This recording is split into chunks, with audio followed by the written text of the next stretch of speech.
Okay, here we go. I can't resist. This mass nonsense. I told you I'd report on the Federal Reserve meeting. So here I am to report on the Federal Reserve meeting. It's this time of year every year that the Federal Reserve meets in Jackson Hole, Wyoming.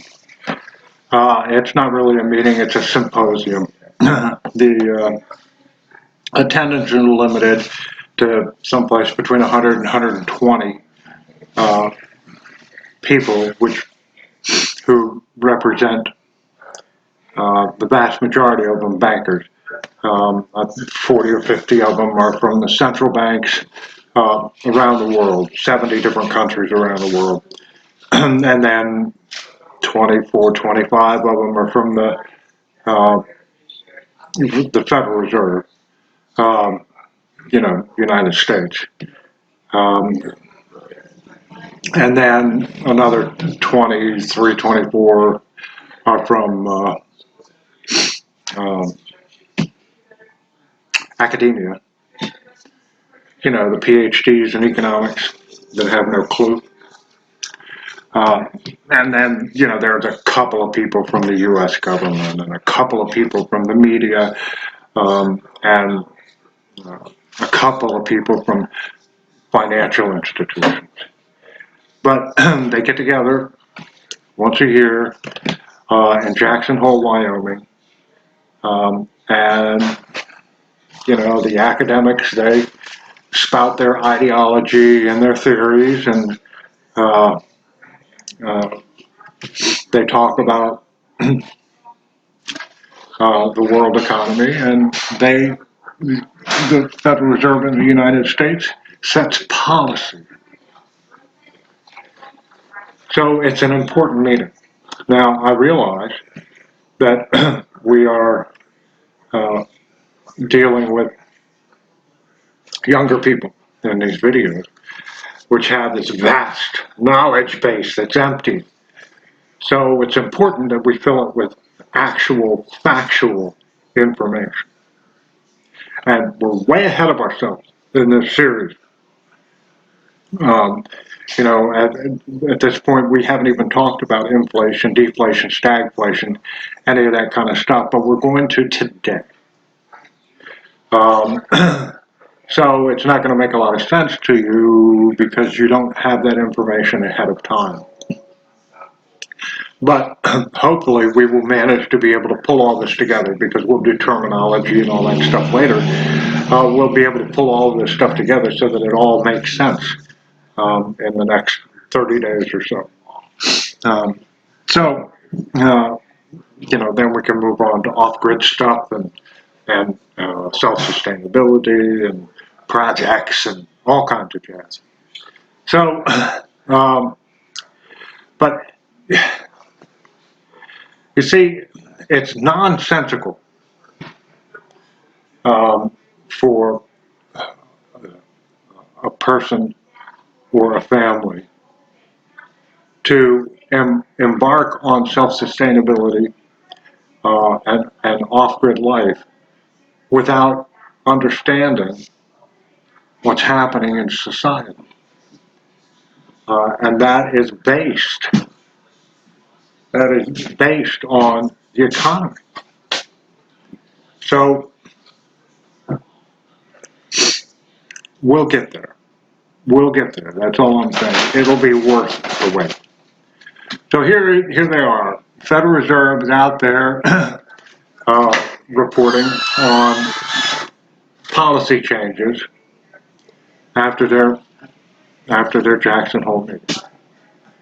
And what they've decided is that they're going to keep, hi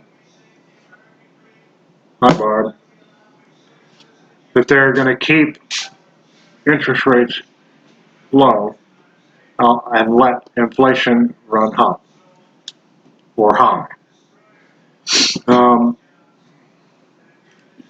uh, Inflation generally means that there is too much money chasing too few goods. So the price increases. And interest rates, manipulation of interest rates, generally can determine inflation or deflation.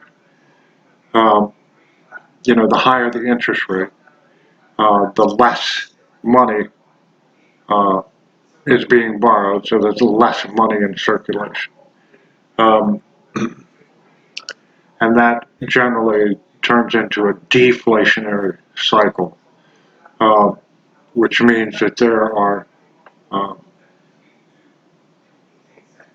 too few dollars chasing too many goods. Now, which would you rather have? I'd rather have deflation. But anyway, none of that makes any sense to you guys, I know. So, they announced a departure away from the Phillips curve, which was a 100-year study published back in 1958. And the findings of the Phillips study was that generally high inflation produces low unemployment and wage growth. So, evidently, the Federal Reserve has been following the Phillips curve. Well, there are certain instances where the Phillips curve doesn't apply. And the reason is the Phillips curve, the 100-year study was done in the United Kingdom, a socialist country, where the government controls the inputs and the outputs of the gross domestic product of the country. So we've been in one of those instances, not necessarily in your lifetime, unless you were alive back in the 70s, early 70s. But I certainly was. I had just gotten out of the military. So, I remember stagflation. Stagflation. And that is a period of time when inflation is high and unemployment is high, which is directly in conflict with the Phillips curve. You see, the Phillips curve established an inverse relationship between inflation and unemployment. In other words, inflation is high, unemployment is low. Inflation is low, unemployment is high. So, with this departure, they're going to keep interest rates low, which is going to cause inflation, and they're going to let the inflation run high.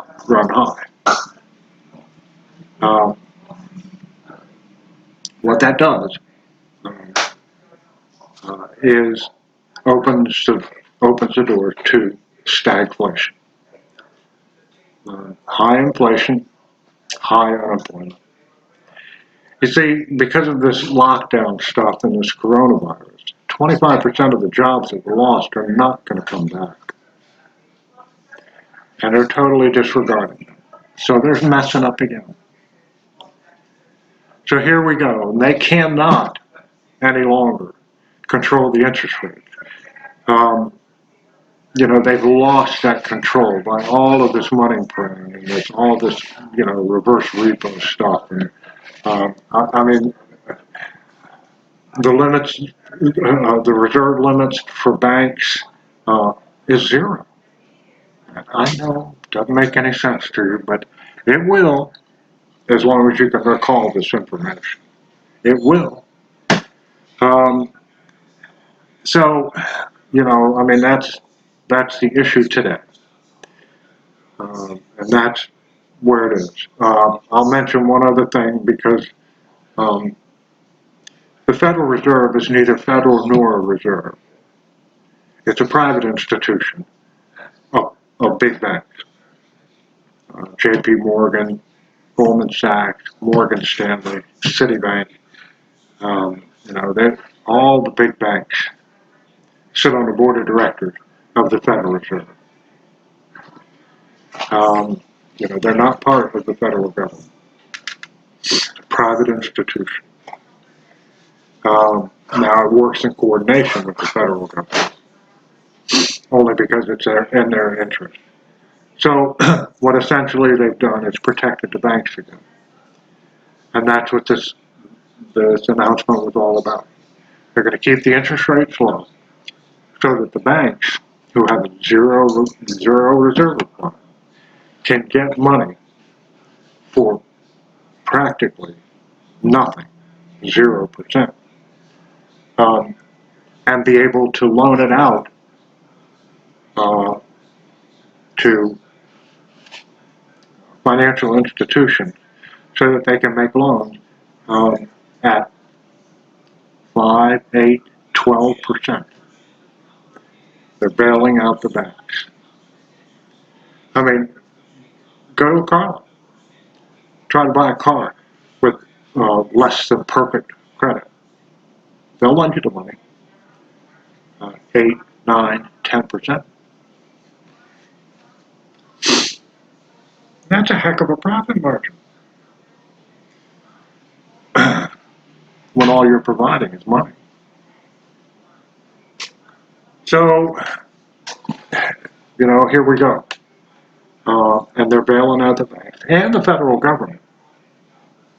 Because now the federal government will be able to continue to get money for practically nothing. In other words, 0% interest. And, very, very, very low interest rates. And it may even go negative.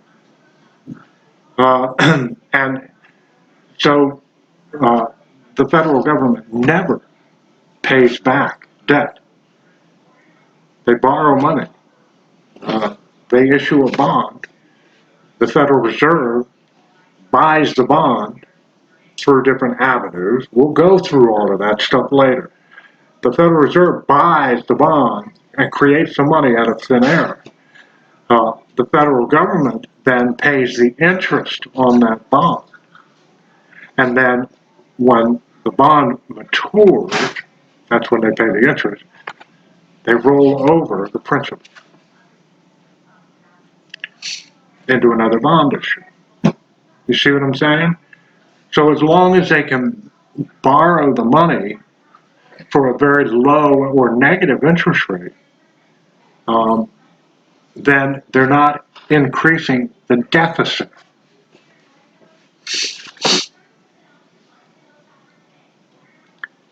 This will all make sense to you in a little while. All right. Want to keep this under 15 minutes. So, we'll go over terminology and all that kind of stuff. But just the basics. I mean, this is not in depth or any of that kind of stuff. This is just a report today on the Federal Reserve meeting at Jackson Hole, Wyoming, the annual symposium where they set policy worldwide. This is not just the United States. And so here we go. Stagflation. Remember the terminology when people start talking about it. But you know, and I know. And that's today in the USA. All right. That's all I got for this time. So until next time, toodaloo. If you know a military veteran, thank them for their service. There's no more noble cause than risking your life in the defense of freedom.